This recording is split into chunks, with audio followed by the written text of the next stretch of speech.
नहमदुहु व नुसल्ली अला रसूलिल करीम अम्मा बाद बिस्मिल्लाहिर्रहमानिर्रहीम अस्सलामु अलैकुम वरहमतुल्लाहि वबरकातुहू। दुआ कैसे मांगनी चाहिए? दुआ मांगने का सबसे बेहतरीन तरीका क्या है? दुआ मांगने का सबसे अफजल और सबसे आला तरीका कौन सा है? दुआ कैसे मांगे कि फ़ौरन कबूल हो जाए? मोहतरम नाज़रीन, बाहैसियत मुसलमान हम लोग मुख्तलिफ औकात में जो मुख्तलिफ दुआएं करते हैं, अक्सर हमारा शिकवा होता है कि हम दुआ करते हैं लेकिन अल्लाह पाक की ज़ात हमारी वो दुआएं कबूल नहीं करती। हकीकत ये है कि हमें दुआ मांगने का सही तरीका ही मालूम नहीं होता। अल्लाह पाक बहुत बड़ी और अजीम हस्ती है, इससे दुआ मांगने के कुछ आदाब, कुछ तरीके होते हैं। रसूलुल्लाह सल्लल्लाहु अलैहि वसल्लम ने बार बार दुआ मांगने के तरीके बताए हैं, लेकिन हम में से बहुत से लोग वो दुआ मांगने के तरीके जानते ही नहीं हैं। दुआ मांगने का सबसे बेहतर और सबसे अफजल और आला तरीका कौन सा है? दुआ कैसे मांगे कि फ़ौरन कबूल हो जाए? अरशाद बारी ताला है कि यानी इस वक्त को याद करो जबकि हज़रत ज़करिया अलैहिस्सलाम ने चुपके चुपके अपने दिल में अल्लाह ताला से मांगना शुरू की और छुपी आवाज़ में औलाद की तलब की, जिसको वो सुनते थे और इनका अल्लाह सुनता था। किसी दूसरे को तो इसकी खबर भी नहीं थी।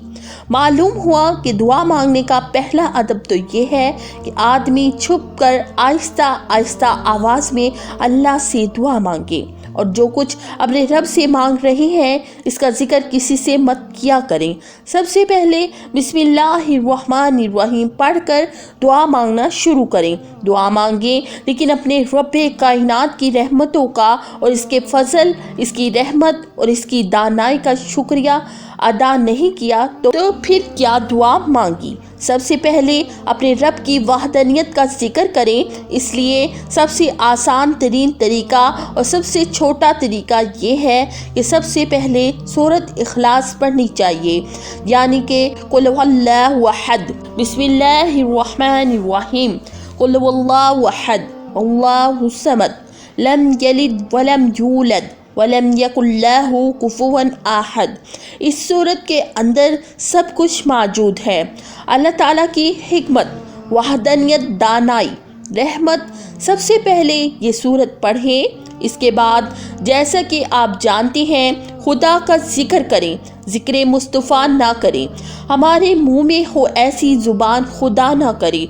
अल्लाह ताला का जिक्र करने के फ़ौरन बाद दुरूद पाक का विर्द करें। रसूलुल्लाह सल्लल्लाहु अलैहि वसल्लम से किसी ने पूछा मैं दुआ कैसे मांगूं और वो दुआ कबूल हो जाए, इसका कोई आसान तरीका बता दीजिए। तो रसूलुल्लाह सल्लल्लाहु अलैहि वसल्लम ने फरमाया सबसे पहले खुदा की वहदानियत का जिक्र करो, इसके बाद मुझ पर दुरूद शरीफ भेजो। तो इसने कहा या रसूलुल्लाह सल्लल्लाहु अलैहि वसल्लम किस हद तक दुरूद पाक पढ़ूं? तो आप सल्लल्लाहु अलैहि वसल्लम ने फरमाया जितनी तुम्हें जल्दी चाहते हो तुम्हारी दुआ कबूल हो इतना ज़्यादा दुरूद पाक पढ़ो। इस फर्द ने फिर जिक्र किया या रसूलुल्लाह सल्लल्लाहु अलैहि वसल्लम 1/4 हिस्सा दुरूद पाक पढ़ लूँ? आप सल्लल्लाहु अलैहि वसल्लम ने फरमाया इससे भी ज़्यादा दुरूद पाक पढ़ोगे तो इतनी जल्दी तुम्हारी मुराद पूरी होगी। तो इस शख्स ने फिर कहा या रसूलुल्लाह सल्लल्लाहु अलैहि वसल्लम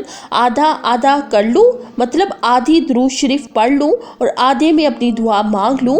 तो आप सल्लल्लाहु अलैहि वसल्लम ने फरमाया इससे भी ज़्यादा, इससे भी ज़्यादा। इसने कहा या रसूलुल्लाह सल्लल्लाहु अलैहि वसल्लम फिर ऐसा कर लूं कि एक हिस्सा अपने लिए दुआ के लिए रख लूं और 3 हिस्से में दुरूद शरीफ पढ़ लूं? तो रसूलुल्लाह सल्लल्लाहु अलैहि वसल्लम ने फरमाया इससे भी ज़्यादा। तो जैसे कि इंसान की फितरत है कि वो खुद गर्ज होता है। इसने कहा या रसूलुल्लाह सल्लल्लाहु अलैहि वसल्लम फिर मेरी दुआओं का वक्त कहाँ जाएगा? तो आप सल्लल्लाहु अलैहि वसल्लम ने फरमाया तुम दुरूद पाक पढ़ो और इसके बाद अपनी दुआओं की जिम्मेदारी मुझ पर छोड़ दो। सब मिलकर कहो सुभान अल्लाह। या अल्लाह पाक हम सबको रसूलुल्लाह सल्लल्लाहु अलैहि वसल्लम का सच्चा पक्का उम्मती बना और आप सल्लल्लाहु अलैहि वसल्लम के नक्शे कदम पर चलने की तौफीक अता फरमा। आमीन या रब्बुल आलमीन।